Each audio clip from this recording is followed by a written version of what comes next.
Rebonjour à tous. Nous allons commencer maintenant la troisième session de Régifort de cette année. Et comme nous avons goûté aux crises et nous avons pris l'habitude maintenant de gérer ces crises, nous nous préparons peut-être éventuellement avec un gros point d'interrogation à des crises à répétition.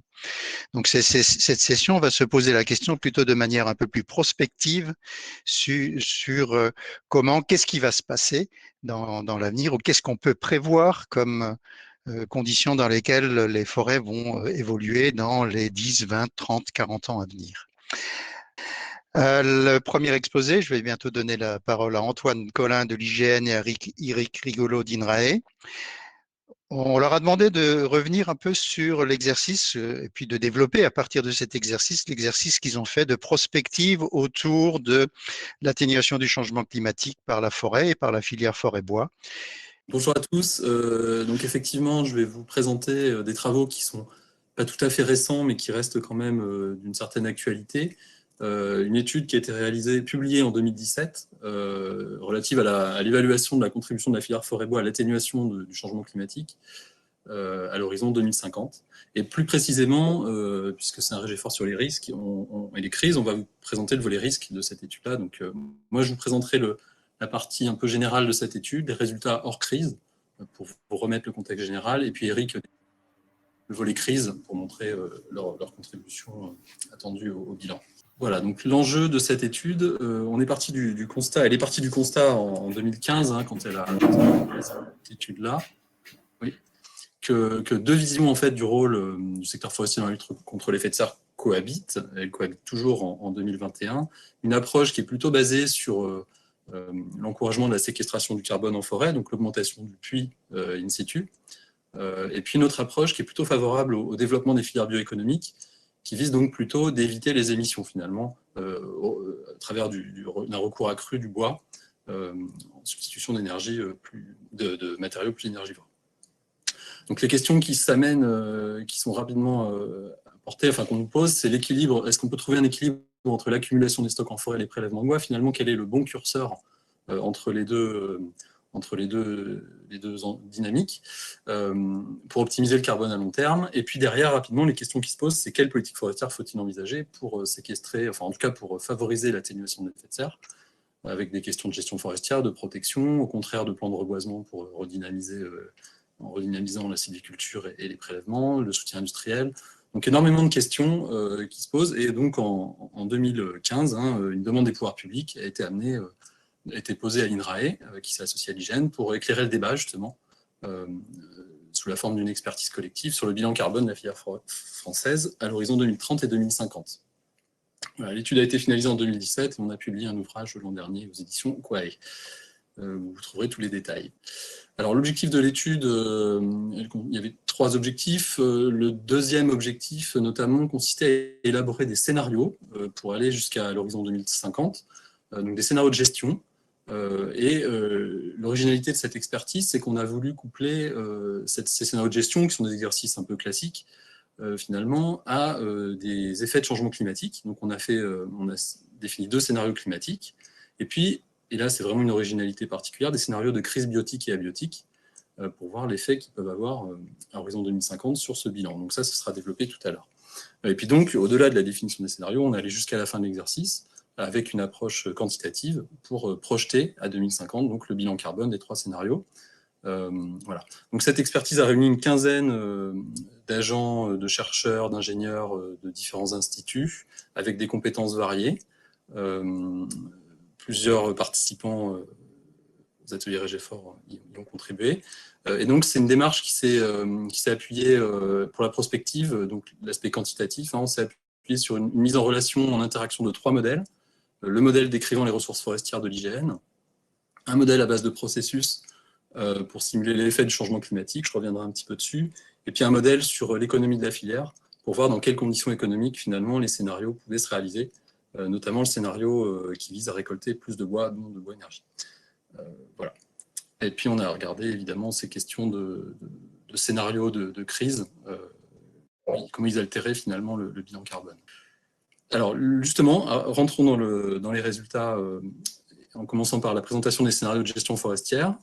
Donc 3 scénarios ont été définis et ont été mis en discussion avec une douzaine d'acteurs du secteur forêt-bois, en fait, pour identifier notamment les blocages et les leviers. Donc de la gauche vers la droite, on a donc les 3 scénarios qui sont en fait un gradient d'intensification des prélèvements, d'augmentation des prélèvements, avec à gauche un scénario qu'on peut résumer en scénario plutôt de libre évolution, qui consiste en fait à maintenir le volume récolté à ce qu'il est aujourd'hui, soit de l'ordre de 55 millions de mètres cubes par an. Un scénario intermédiaire qu'on a appelé dynamique territoriale, qui vise quant à lui à maintenir finalement les taux de coupe actuels. Environ 50% de l'accroissement est prélevé. On verra ce que ça donne en termes de résultats. Et puis un scénario plus intensif, où on a une transformation des essences. On avait simulé aussi un plan de reboisement assez massif pour voir ce que ça pouvait faire. Et puis donc on stimule les prélèvements pour atteindre de l'ordre de 100 millions de mètres cubes de prélèvements en 2050. Donc presque un doublement. Et puis une stimulation bois-énergie. Alors pour simuler, pour décrire l'état de la ressource française et pour simuler son évolution, on s'est appuyé sur les données IFN, qui décrit l'état de la forêt en 2015, et un modèle démographique qu'on développe à l'IGN. Voilà, donc tous les facteurs, toutes les dynamiques en fait propres au modèle sont calibrées sur les données de l'inventaire forestier. C'est un modèle basé sur des données.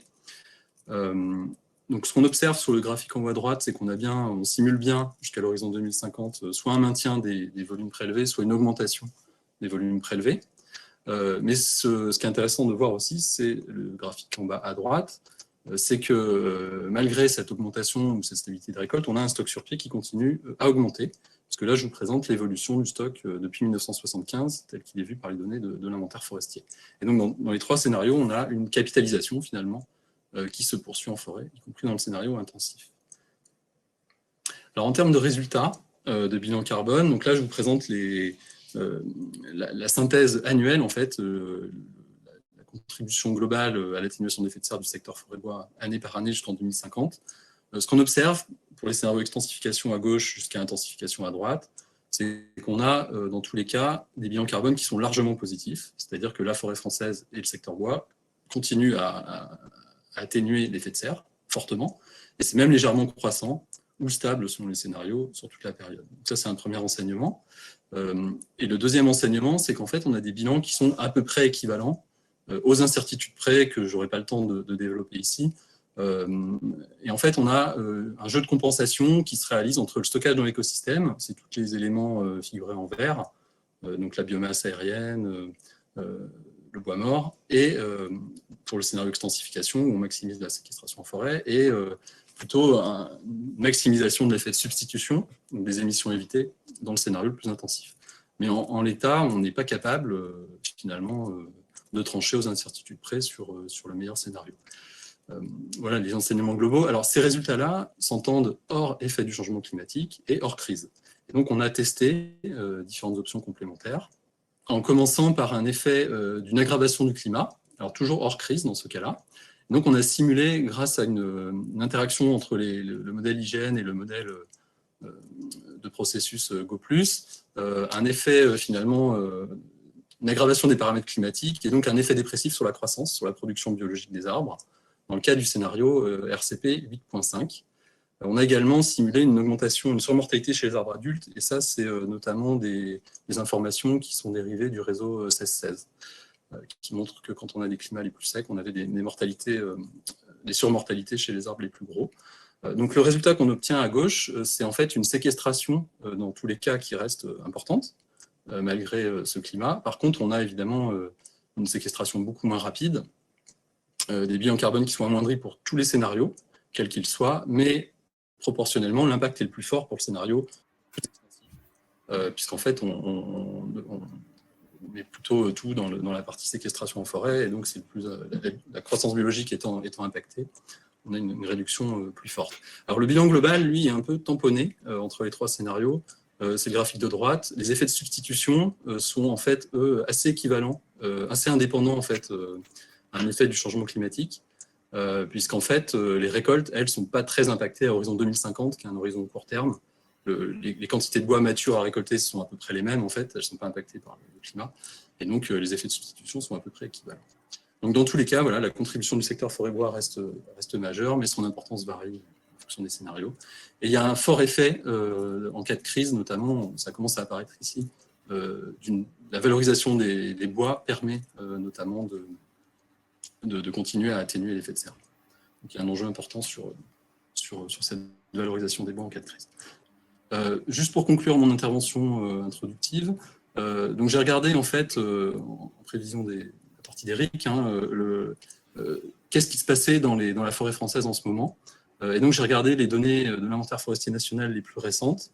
Et ce qu'on observe, c'est qu'on a un bilan carbone qui est sensible à l'aggravation récente de la santé des forêts. On le voit bien dans les données large échelle de l'inventaire, puisqu'en fait on voit une nette dégradation de la production biologique depuis 2016 à peu près. Donc sur le graphique de gauche, vous voyez bien, par le pic des sécheresses 2003-2005, qu'on avait très bien vu également, on a une tendance à la baisse de la production biologique, et en parallèle, on a également une augmentation des crises depuis 2015-2016, avec une tendance qui est assez nette, et sur les données qu'on a en base qui vont sortir bientôt, ça s'accentue encore. Et donc ça contribue à aggraver, en fait, à réduire progressivement l'intensité du pluie, après les bois équivalents. Donc on sent que là, on a une tendance et que les crises peuvent avoir un effet assez sensible. Donc diapo suivante, et puis je laisse la parole à Éric. Bon, merci Antoine. Bonjour à tous. Oui, donc un sous-groupe donc, de chercheurs de l'équipe INRA-IGN a travaillé sur les risques, et un certain nombre sont en ligne aujourd'hui. Donc l'idée, c'était de prendre en compte les conséquences d'une série de perturbations majeures qui pourraient impacter la forêt française et qui pourraient du coup avoir des effets considérables sur l'évolution de la ressource forestière. Et on se demandait si ça pouvait compromettre à terme les gains espérés d'un stockage de carbone dans l'écosystème forestier national. Alors, on a défini plusieurs histoires de crise et certaines, seulement certaines, étaient renforcées donc, par les effets du changement climatique. Alors, on a privilégié une approche intégrée avec des risques multiples en forêt, pour mettre en avant des éventuels effets d'amplification et de possibles cascades de risques. Donc finalement, on a mis en place trois histoires de crise principales, à base alors, de sécheresse, d'incendies, de tempêtes, de scolites et puis de maladies émergentes. Et pour chacune de ces crises de base, on a recherché la perturbation de référence, la magnitude la plus forte qu'on avait connue en France à l'époque de l'étude, c'est-à-dire en 2017. Donc pour les risques sous effet climatique, on a aussi recherché le facteur d'amplification des dommages entre les scénarios actuels et puis le scénario, on a pris la référence donc RCP 8.5. Donc les scénarios de crise et de climat, ils ont été combinés avec les scénarios socio-économiques qu'a présenté Antoine. En fait, seulement deux d'entre eux, à la fois celui qu'on avait appelé extensification et puis dynamique territoriale. Alors, comment est-ce que nous avons traité le scénario de crise, sécheresse puis incendie? Donc, pour ce scénario, on a utilisé comme référence le niveau de danger d'incendie de l'année 2003. En 2003, comme vous le savez, on a eu les plus forts bilans nationaux sur les feux de forêt avec 75 000 hectares brûlés. Et en tout cas, depuis qu'on a des données fiables sur les incendies, donc on a estimé qu'en scénario climatique, on aurait dégradé, donc avec le RCP 8.5, on aurait un danger d'incendie en termes d'indice forêt météo qui serait multiplié par 2 ou 3, ce qui fait qu'on a distribué dans ce cas-là, sur le territoire français, 175 000 hectares brûlés. On a commencé par attribuer ces surfaces brûlées d'abord au mail safran qui avait le plus fort IFM, indice forêt météo, et parmi celles-ci, on a choisi les peuplements qui avaient la plus forte sensibilité au feu, en privilégiant par exemple les compositions résineuses. Et sur chaque zone brûlée, donc, on a considéré que la mortalité des arbres était totale. Pour le scénario de crise tempête, scolite et incendie, donc on envisage ici le passage d'une tempête hivernale d'ampleur nationale qui entraîne bien sûr des dommages liés à la tempête, des volis, des chablis, mais en plus une pullulation de scolites sur les pins et sur les épicéas, et encore, dans la saison incendie qui suit, un incendie dans la trace de la tempête. Donc on a pris comme référence au niveau tempête, évidemment les tempêtes Lothar et Martin 99, qui avaient détruit 176 millions de mètres cubes de bois en France, La tempête qu'on a simulée, elle traversait la France du sud-ouest vers le nord-ouest, comme vous voyez sur la carte, en touchant une surface à peu près de 700 000 hectares. On a le cœur de la trajectoire, dans lesquels les dommages sont maximum. Avec le modèle Forest-Galt, on a fait ces évaluations supérieures à 40%. Et dans la zone périphérique en bleu, dont la surface est à peu près équivalente, on a des dommages qui sont inférieurs à 40%. Donc, les dommages qui sont liés à la tempête sont indépendants du climat, mais par contre, le climat va modifier les dégâts additionnels liés aux attaques de scolytes, d'une part, et puis évidemment, les dommages liés aux incendies. Donc, on a confiné les incendies dans la zone post-tempête, parce qu'évidemment, c'est dans ces zones-là qu'on a un combustible particulièrement favorable au feu.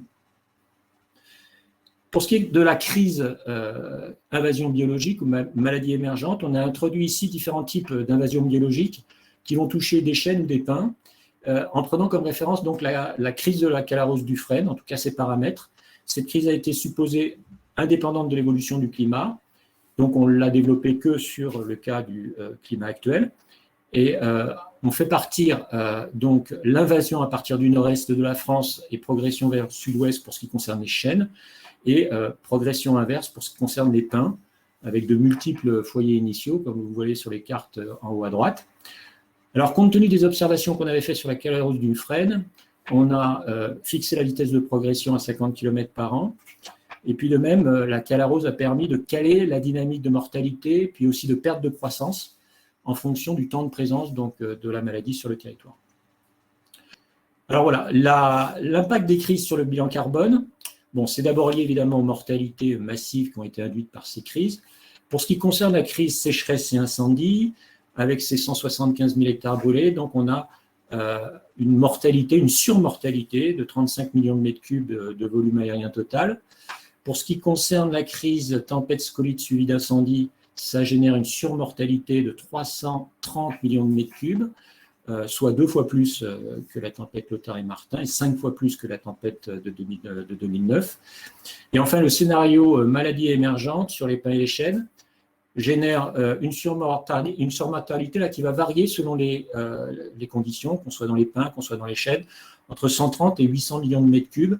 Mais c'est une maladie c'est une mortalité qui s'écoule sur 3 décennies, sur 30 ans. Alors finalement, on constate que bon, le premier scénario de crise, il est pour ainsi dire sans impact sur le bilan carbone. En fait, sans doute parce qu'on a envisagé une occurrence unique d'incendie majeur. Son impact sur une saison, il est quand même de 35 millions de mètres cubes, c'est-à-dire quand même plus que la surmortalité maximum liée aux maladies émergentes dans les chênes sur une année seulement. Mais évidemment, cette crise se déroule sur 30 ans. Alors, l'impact des crises sur le bilan carbone est ensuite lié à la capacité de la filière à mobiliser et à valoriser le bois. Ça, c'est ce qu'on a bien vu dans les exposés de ce matin. Et évidemment, ça varie selon les scénarios socio-économiques qui sont envisagés. Alors, on a choisi ici, de manière un petit peu empirique, il faut le dire, dans le scénario extensification, une valorisation à 40% des bois morts, et dans le scénario dynamique territoriale, une valorisation à 70%.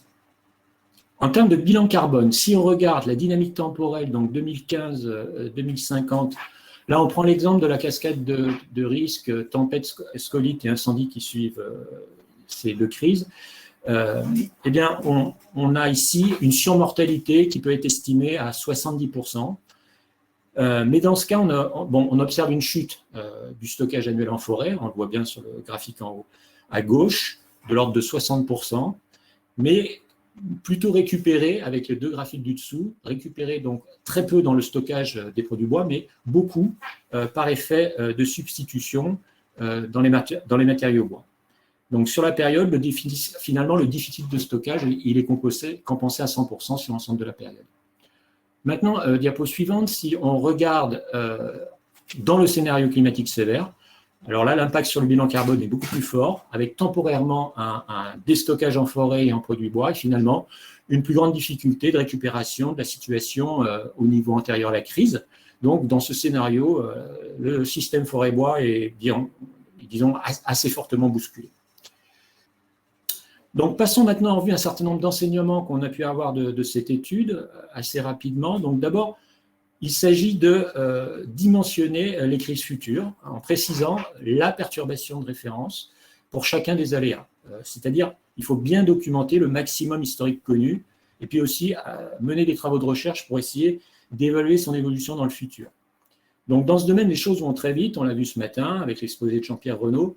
Dans un domaine que je connais mieux, les feux de forêt, quand on a réalisé cette étude en 2017, on n'avait pas encore connu la saison justement d'incendie 2017 qui a été catastrophique au niveau européen en totalisant 1 million d'hectares brûlés.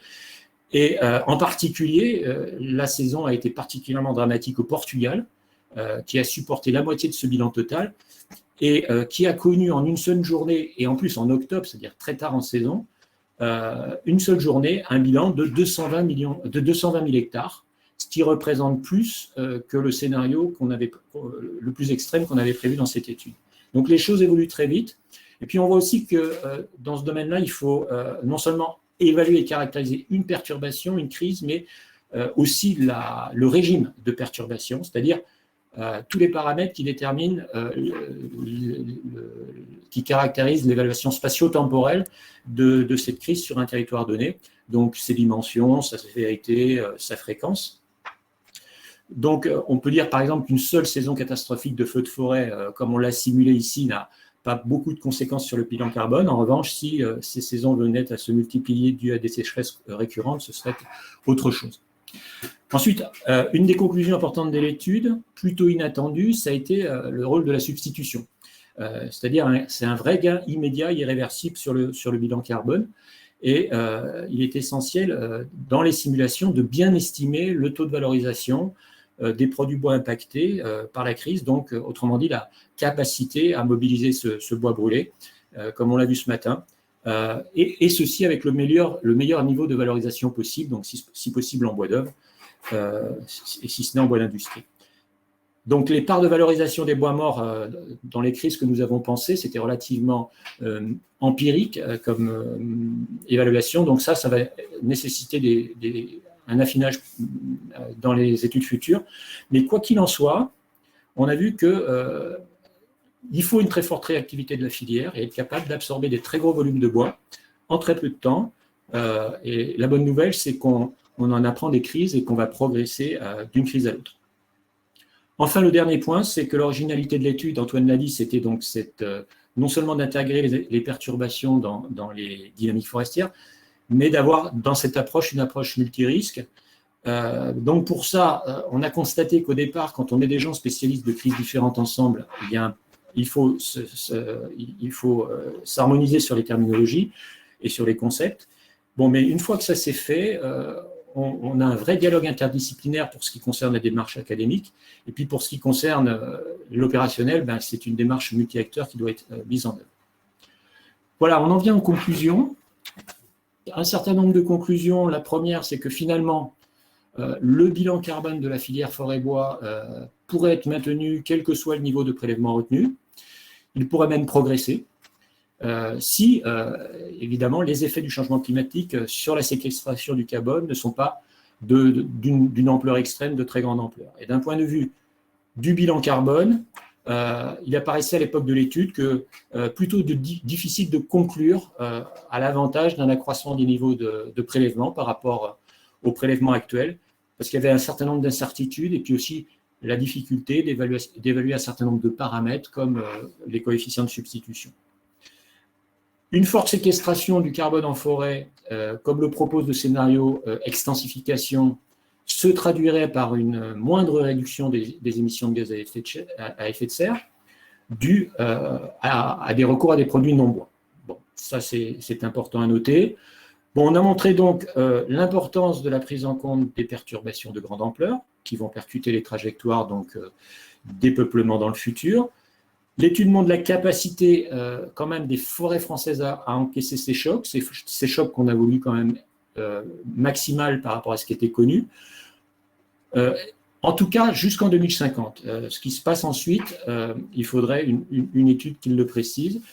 Et donc, on a envisagé des très fortes cascades de risques, des très fortes cascades de perturbations, elles finissent par être absorbées en termes de bilan carbone à l'horizon 2050. Donc finalement, ça nous donne quand même une bonne idée des forces en présence, mais c'est une approche exploratoire qui nécessite quand même d'être approfondie. Et puis le dernier point, c'est que le scénario extensification, il y a quand même un risque accru pour le secteur forêt-bois de ne plus être en capacité d'absorber les effets combinés et des changements climatiques et des crises. Donc ça, c'est un point de vigilance. Et puis, on a montré aussi l'intérêt d'avoir cette approche intégrée avec une vision multirisque. Les chercheurs qui ont participé à cette étude en ont été convaincus et finalement ont décidé de se structurer dans un réseau qui d'abord est un réseau d'animation scientifique du réseau du département Ecodib sur les risques multiples en forêt, donc c'est le réseau risque fort. Donc un effet structurant pour la communauté académique, mais depuis, et en dépassant largement le domaine forestier, dans le cadre de la fusion INRA-IRSTEA, il y a eu une large prospective qui a été réalisée de manière interdisciplinaire, et qui pourrait déboucher sur la mise en place d'une animation scientifique et d'une programmation au niveau de tout INRAE sur les risques et les multirisques et sur des objets très larges comme les risques naturels, les risques environnementaux, voire les risques technologiques qui sont impactés par les risques naturels. Voilà, j'en ai terminé. Merci beaucoup Antoine et Eric pour cet exposé très synthétique et qui appelle énormément de questions. Donc je vais être obligé d'être un peu sélectif dans les questions, mais je pense que vous pourrez répondre aux questions individuelles. Une première d'abord pour régler cette question-là dès l'entrée. C'est Michel Badré qui demandait comment était pris en compte le stockage du carbone dans les sols par rapport à vos calculs. Je suppose que vous l'avez intégré. Oui, si je peux répondre. Donc effectivement, on l'a intégré sous la forme un peu d'un coefficient finalement qui s'appuie sur les observations qui ont été faites sur le réseau René-Coffort, qui a montré au cours des 10 à 15 dernières années une augmentation du stock de carbone des sols forestiers qui, quand on l'intègre, c'est cet exercice qu'on a fait en fait, quand on l'intègre à l'échelle France entière, atteint plusieurs millions de tonnes de carbone par an. Et donc on a retenu en fait un chiffre de mémoire 7,5 millions de tonnes de carbone par an chaque année. En fait. Mais ça mériterait pour le coup d'être amélioré avec des connaissances supplémentaires en fait sur la dynamique des sols, sachant que voilà, le réseau René-Coffort n'est pas représentatif en fait de la forêt française, mais faute d'informations, on l'a intégré en le minorant un petit peu en fait. Le stockage observé sur le réseau René-Coffort a été un petit peu minoré pour être un peu conservateur. Une deuxième question qui est posée par Gaëtan Dubu, qui est assez centrale par rapport à la démarche, c'est comment peut-on affirmer que l'effet de substitution peut être ajouté au stockage, ce qui revient à supposer que tout mètre cube de bois récolté remplacera effectivement une source de matériaux ou d'énergie plus émetteur en CO2. Donc ça lance tout le débat sur l'évaluation des coefficients de substitution applicables dans cette démarche. Qui peut répondre, ouais, Antoine? Je sais pas si c'est l'objet de l'atelier Régéfort, surtout qu'on a déjà beaucoup discuté avec Monsieur Dubus sur tout ça. Effectivement, c'est une hypothèse que le bois vient remplacer des matériaux qui ont des coefficients de substitution, qui sont plus consommateurs d'énergie. Ça fait partie des hypothèses de l'étude. On peut en prendre d'autres. Ça modifie un peu les résultats, effectivement. En tout cas, on est parti de la bibliographie la plus à jour au moment de l'étude. Qui datait donc de 2015-2016. Merci. Une question aussi qui en résume plusieurs en fait, c'est dans ce que vous avez présenté, c'est beaucoup de choses dépendent de la capacité de la filière à encaisser la sur-récolte ou sur-disponibilité de produits liés à une crise ou à une tempête ou à quelque chose comme ça. Est-ce que la filière a vraiment cette capacité à le faire et comment est-ce qu'elle peut adapter ses outils pour faire face à ces volumes supplémentaires à valoriser? Voilà, je peux peut-être répondre. Effectivement, c'est un point clé qui a été abordé largement ce matin. Donc, on voit que très rapidement, les acteurs ont été capables de s'organiser et c'est des changements non seulement des acteurs, mais des organisations elles-mêmes et multi-acteurs pour faire face à cet accroissement de la quantité de bois mort à valoriser et très rapidement. Donc, il y a eu plusieurs exposés ce matin qui ont montré comment cela peut se faire. On a vu aussi comment le secteur de la région Aquitaine, le secteur de la forêt privée de la région Aquitaine, autour de la RDFCI a été capable et du GIP a été capable d'améliorer sa capacité de gestion de crise d'une crise à l'autre et de mieux absorber le second choc. Donc, clairement, c'est une adaptation qui devra se proportionner à la dimension des crises futures, parce qu'on est loin d'avoir tout vu, mais pour lequel il faut absolument faire des retours d'expérience de chaque crise pour s'améliorer pour les crises futures. Donc, autant dans la phase de gestion de crise, il y a la phase finale qui est la restauration après la crise, et on parle souvent de l'écosystème forestier, mais pensons aussi au retour d'expérience des organisations par rapport à la gestion de crise. Une question aussi par rapport à la proportion importante de bois mort qui va rester en forêt. Est-ce que ces volumes deviennent importants? Comment est-ce que c'est pris en compte? Et est-ce que ça n'augmente pas les risques, par exemple, les risques d'incendie? Si, clairement. Au-delà, quand on prélève seulement 70 ou 40% selon les deux scénarios de bois, c'est qu'il en reste respectivement 30 et 60%, donc c'est énorme. Et ça représente un risque incendie dans la mesure où ce bois est sous une structure qui est mobilisable par les incendies, ce qui n'est pas le cas. En général, l'incendie brûle plutôt des parties fines, des branches et des brindilles, et pas les gros troncs.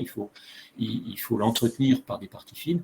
Mais dans tous les cas, un risque accru biotique du fait de l'affaiblissement des forêts et la possibilité de cascade de risques qu'on a essayé ici de simuler selon certains scénarios, mais on peut en imaginer d'autres.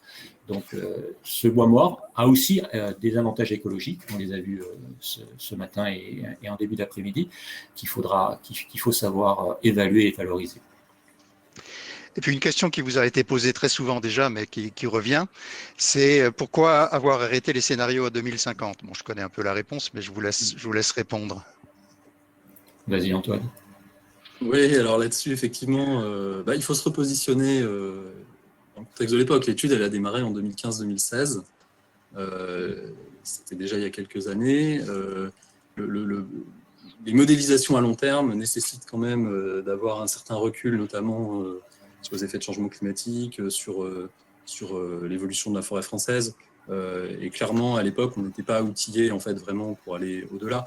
Cet exercice, il est intéressant. Enfin, je pense qu'il est assez original parce qu'au-delà d'une prospective qualitative avec une description de scénario, je vous invite à les lire. Il y a plusieurs pages en fait sur chaque scénario qui racontent l'histoire en fait. Il y a vraiment un exercice quantitatif qu'on a voulu pousser assez loin. Et là, on a clairement été atteint par les limites de l'outil, des outils. Donc au-delà, on est un peu trop dans le flou. Notamment nous à l'IGN, aujourd'hui, on développe des travaux de thèse qui se terminent là pour intégrer l'effet de l'augmentation de la densité de peuplement, puisque la forêt française se densifie, et ça a un effet sur la croissance. On n'était pas capable à l'époque de simuler. Donc, quand on projette trop loin, clairement, on va surestimer le stockage. Donc aujourd'hui, déjà dans cette étude, on avait rajouté un élément pour tempérer cet accroissement du stock sur pied. Aujourd'hui, on s'améliore. Donc si ça redémarrait aujourd'hui, on serait capable d'intégrer une projection plus long terme. Voilà, il faut le remettre dans le contexte. Merci beaucoup. On va en rester là pour ce soir. On va de toute façon enregistrer toutes les questions qui ont été posées. Vous pourrez éventuellement y répondre par la suite.